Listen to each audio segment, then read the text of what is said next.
Forensic experts challenged the Mexican government's version of the Ayotzinapa killings, and the Colombian government promises to retaliate against the ELN guerrillas. My name is Reagan Vignes, and welcome to From the South. Thank you so much for joining us. We begin in Mexico, where a committee of Argentine experts has confirmed its findings that the 43 students who disappeared in Ayotzinapa were not incinerated in a garbage dump, as the Mexican government had claimed. After a year of investigations, the team of forensic anthropologists said there was no evidence, biological or otherwise, that such a fire ever occurred, nor did they find any evidence that the bones found in the Cocula dump were those of any of the students. Live now to Mexico City and our correspondent Clayton Khan. Hi Clayton, we've heard these arguments before about the lack of evidence for the official version of what the government had said. What is the significance of this final report by the Argentine team? Well, Reagan, the importance or significance by this final report, or of this final report by the Argentinian team, is that it is the second internationally recognized forensics organization that has deemed that it was scientifically impossible for the 43 students from the Ayotzinapa Teacher Training College to have been burned in the Cocula garbage dump, which was the government's line of investigation, which was the so-called historic truth, which was declared by the previous Attorney General. The importance of this is that it is now raising many questions. The parents of the students are wondering how it is possible that an error of this magnitude could have been made public, that the government could have been so wrong with these conclusions, or if it was simply negligence, or there was some sort of criminal wrongdoing. So the parents of the 43 disappeared youth are calling publicly for some sort of criminal investigation to be opened of the officials in the Attorney General's office, as well as other officials who are in charge of this case, to be investigated to see if there was any wrongdoing, negligence, or cover-up otherwise regarding this situation. Or the president responded to these new findings? I'm sorry? Has the government or the president responded as yet? At this point, there's been no official declaration by this announcement from the Argentine team, but previously the government has sort of dropped its tone of the historic truth hypothesis that the students were burned in the Cocula garbage dump after the previous independent team of experts, after the previous team made their declarations that it was scientifically impossible that this occurred. Clayton, thanks so much for that update. We'll touch base another time. Thank you. Now, the case of the Ayotzinapa students has also focused attention ahead of the Pope's visit to Mexico, which begins on Friday. Some of the families had been hoping to meet Pope Francis, but this is now uncertain.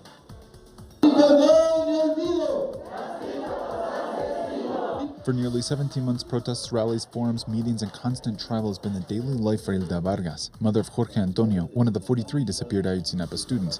Hilda, firm in her Catholic faith, was one of the Ayotzinapa mothers lobbying to meet with Pope Francis during his official visit to Mexico later this month. Pope Francis is Argentinian, and in the 70s many were disappeared in Argentina, more than 30,000. We thought that the Pope would be sensitive to the subject and say the same thing occurred in his country, that he would join us in solidarity, but it was the exact opposite. The pontiff is to participate in a 5-day state visit that will go from the country's capital to the impoverished south and later to 2 violence-stricken regions in the north. According to the Pope, the intention of the visit is to not ignore the country's structural problems. The Mexico of violence, of corruption, of drug trafficking, of cartels, that is not the Mexico that our mother wants. And without a doubt, I do not want to cover any of that up.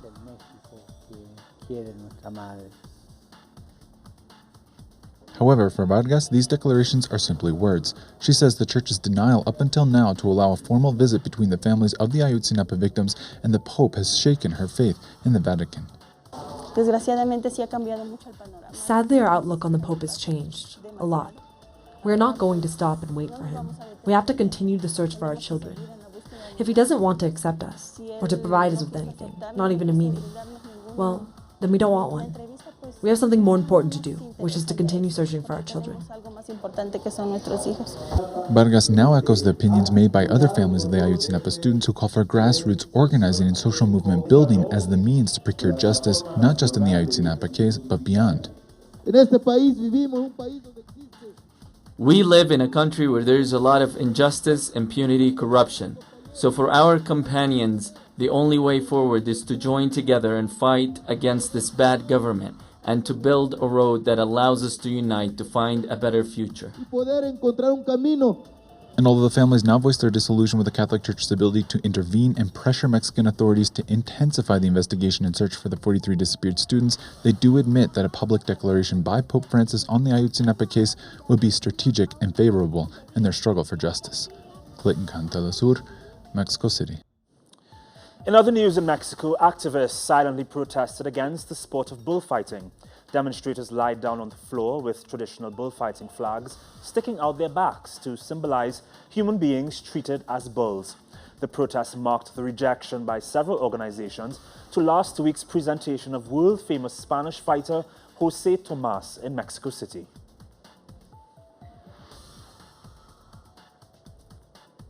The Colombian government says it's stepping up operations against the guerrillas of the ELN. President Juan Manuel Santos traveled to the eastern department of Arauca to oversee the military action after the country's second rebel group attacked a police station in the area. Early representatives of the main guerrilla organization, the FARC, said that the ELN should be included in peace talks in Havana.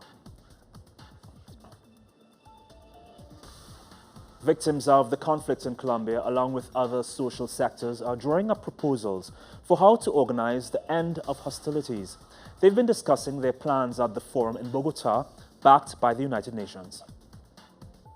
The armed conflict has left its marks on him.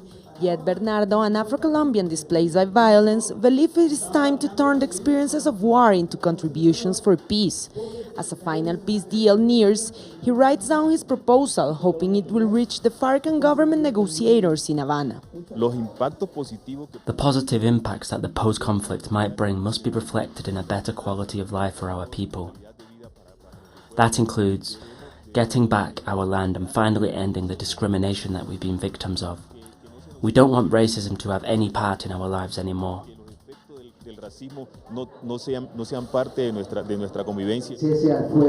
Bernardo is one of the 700 representatives from across Colombia that have come together in Bogotá to discuss their peace perspectives, an event that both peace delegations had jointly asked the United Nations and Colombia's National University to organize, as the time for the implementation of the agreements draws nearer. We will hear concrete suggestions on how to best go about it, and having those concrete, very practical suggestions from the people who are most affected by the conflict is critical to ensure that the negotiators come up with a good work plan on how to make these tremendous agreements a reality for those who are most suffering from the absence of peace. One of the main issues being addressed is the bilateral and definitive cessation of hostilities. This is a point that social organizations want the government to commit to, given that the FARC has been implementing its own unilateral ceasefire for over 6 months. On several occasions, the guerrillas have been asked to stop using landmines or recruiting minors. But it is also important that the state, represented by the government, stops the arbitrary detention of social leaders, the forced displacement, and the implementation of economic policies that damage the interests of the majority. The forum is scheduled to last for 3 days, and in an attempt to facilitate citizen participation in the peace talks, the conclusions will be handed over to the negotiators in Havana. Natalia Margarita, teleSur, Bogotá. Human rights organizations in Peru rejected a new extension announced by the government to pay reparations to tens of thousands of women who were victims of forced sterilization during the government of Alberto Fujimori between the years 1990 and 2000. The Fujimori administration forced mostly indigenous women to be sterilized under the premise that their children would join the Shining Path guerrillas. However, the program went further, targeting campesino women as well. Despite the crime, the Peruvian government has not yet provided any reparation for the victims, even though the current government declared it a priority. A justice that is delayed, a justice that takes so much time, a justice that is never delivered is not justice for women. and for the poorest women of this country, because it was predominantly campesino women and indigenous women who were victims of this state policy that, for us, the National Coordination of Human Rights, constitutes a crime against humanity. The polls are closing in the New Hampshire presidential primaries in the United States. The final results are expected in the coming hours, but all eyes are on the Democratic Party candidates Hillary Clinton and Bernie Sanders. Both candidates were technically tied in Iowa, and polls have predicted a win for Sanders this time. On the Republican side, the struggle between Donald Trump and Ted Cruz continues. 3 New Hampshire cities have already voted for the primaries of United States presidential elections. Bianca Perez updates us on the results. The New Hampshire primaries, the first primaries of the 2016 presidential election, began as early as midnight in some towns in the state. The votes are in for the towns of Dixville Notch, Millsville, and Hart's Location. The results show Bernie Sanders beating Hillary Clinton with a vote count of 17-9. It also shows a three-way tie between the Republicans Donald Trump, Ted Cruz, and John Kasich, each receiving 9 votes. We will, of course, continue to keep you updated as the primary develops. Bianca Perez, teleSur, Washington, D.C. Greece's former finance minister Yanis Varoufakis has launched a pan-European left movement in Berlin. The goal of the movement, named the Democracy in Europe Movement 2025, is to have an open border Europe that will shift its focus to refugees entering the region. If our analysis is right, if the European Union is disintegrating because of its terrible governance and architecture, what is the solution? Well, we know what is not the solution. The solution is not to return to the nation state. The solution is not to build walls again. The solution is not Fortress Germany, Fortress France, Fortress Greece, fortresses everywhere. Palestinian leaders from Hamas and Fatah have come to an agreement in Doha. More on this story with Noor Harazin. Palestinian sources say that Hamas and Fatah delegations agreed on a reconciliation pact in the Qatari capital Doha Monday. The agreement comes after years of tensions between the two Palestinian political groups. The sources confirmed that Hamas agreed to form a unity government, prepare for general elections, and transfer control of the Rafah border crossing to the forces of the Presidential Guard. Tensions between the two rival parties have heightened since 2007, when Hamas took control of Gaza Strip and removed Fatah forces from power. Ordinary Palestinians have long hoped for an end to their political leaders' division. Reconciliation has always been a Palestinian national demand. All of us want reconciliation because it will serve the interests of the Palestinian people. It's time to end this political rift. The situation in the Gaza Strip has become unbearable. Nevertheless, it is difficult to find a Palestinian who is optimistic about the ongoing talks. Similar meetings were held in Palestine and abroad over many years, but none of them have been successful. In 2011, 14 Palestinian factions, including Hamas and Fatah, signed the Cairo Agreement with the aim of creating a unity government. The deal was followed by the Doha Declaration, which was signed in 2012 by the President Abbas and the chief of the Hamas political bureau, Khalid Mish'al. In 2014, the two groups signed the Ash-Shati deal in Gaza Strip, which called for general elections. The question is, will this time Hamas and Fatah actually end this lengthy political rift, or is the agreement just more of the same? Noor Harazin, teleSur TV, Gaza. Despite earlier reports that Kenya was boycotting the Summer Olympics in Brazil, athletes are preparing to attend as planned.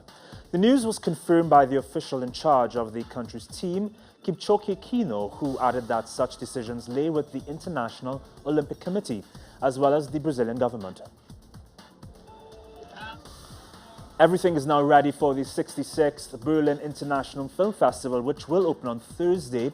The jury will be headed by Oscar-winning actress Meryl Streep, and there will be 23 films in the competition. The festival ends on the 21st of February and is expected to draw many stars to its red carpet.